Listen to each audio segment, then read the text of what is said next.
Welcome back to the channel. Today we're going to be talking about 5 financial mistakes that people make when they're in their 20s. First of all, like, subscribe, share this video with your friends, family, people that have within the financial community. So let's just jump right into this video. My number one mistake that I made, this was a very long time ago, and it's kind of ironic because it was actually my first trade.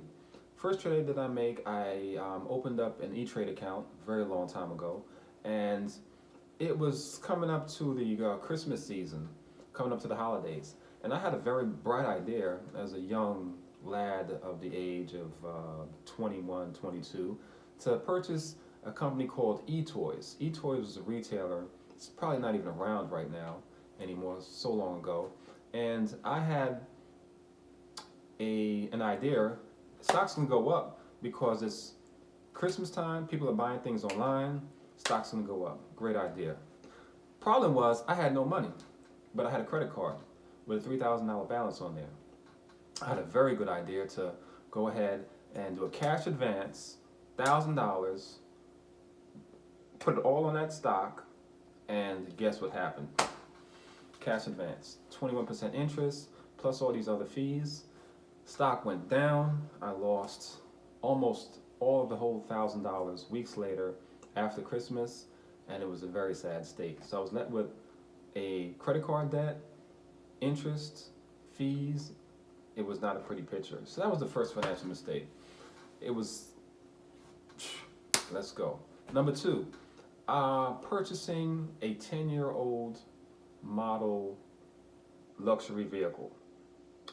Purchasing a vehicle that old, Highline, we're talking about German engineering, not a good idea, because what happened was I could afford the vehicle, being that it was 10 years old. I couldn't afford a vehicle brand new, so I had a night. I said, hey, I want to look good, I want to look cool, let me buy this car. Went ahead and bought the car. What happened was the car had so many problems as far as maintenance is concerned, and it was not pretty, not pretty. I took so much time and effort in fixing the car, it almost was as much money as me purchasing the car. The repair bills, not good at all. Definitely not good at all. Please don't.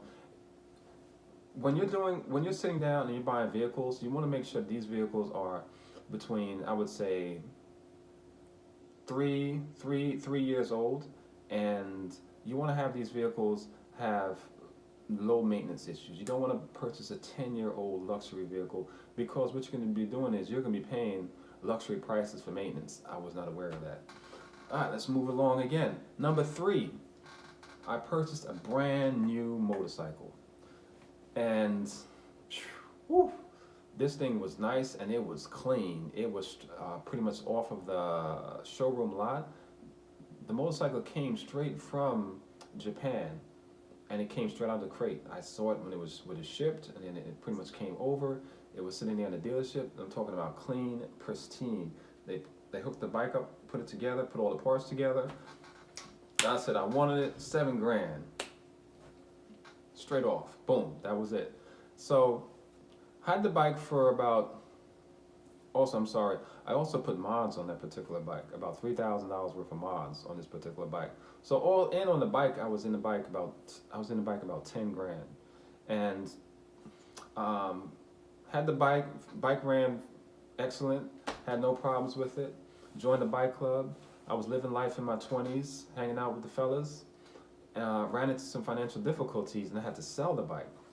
Unfortunately, when I sold the bike, I was only able to, because of my mods and because of the mileage on the bike, and I needed the money really quickly, so I had to lower the price, my asking price. I only got $5 grand for the bike. So all in on this particular bike, I was in 10 grand, but I only sold it for $5 grand. That was a $5 grand loss. Makes no sense. Please, guys, don't do it. Don't make these mistakes that I made, because they were real foolish and they were really amateur mistakes. Moving on, number 4, one of the biggest mistakes I made was credit cards. Not understanding how credit cards worked and using credit cards to finance large consumer purchases. And I also used credit cards to purchase not only inventory for my first business, but I also used credit cards to pay the rent and the initial deposit for this particular business. It was a retail store a long time ago in my 20s. So before even signing the lease was, I forgot the numbers, but it was about $1,000 at that time. And I put down first month, last month rent. Altogether was $3,000. Once again, cash advance, $3,000. Not a good idea. Business failed 2 years later. Purchased the inventory and the credit card. The debt was just outstanding. It was just not, telling you, this was way too much. Blowing money like it was nothing. And it just takes a lot of time. It just takes a lot of time to understand how money works, how the whole cycle works, and it's a very challenging thing. Just stay away from credit cards. Credit cards should only be used for emergencies.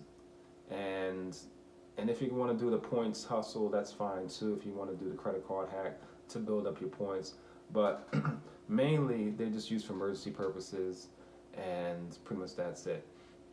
So moving along to my last and final mistake that I made, that a lot of people are still paying for right now. Here it comes. Student loans. 40 grand student loans for the MBA program. Program was worth it, definitely, yes, it was definitely worth it. But 40 grand worth of debt behind it that continuously still has to be paid off, definitely a challenge. It's definitely a challenge. So you wanna look at different avenues when you're looking for higher education. You want to go for scholarships. You want to try to have your employer pay for your tuition. You want to definitely go through those avenues. Those student loans will creep you and haunt you for a very, very long time if you can't pay those things off. So that's pretty much my top 5 mistakes that I made when I was in my 20s.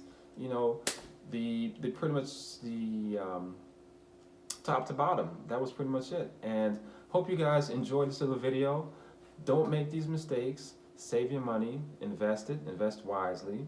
Make strong, solid financial decisions. And stick with this channel.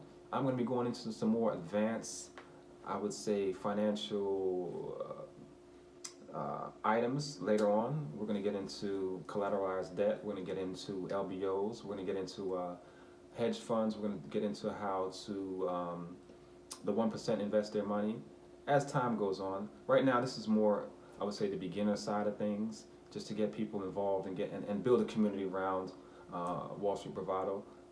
That's it, pretty much. Have a great week.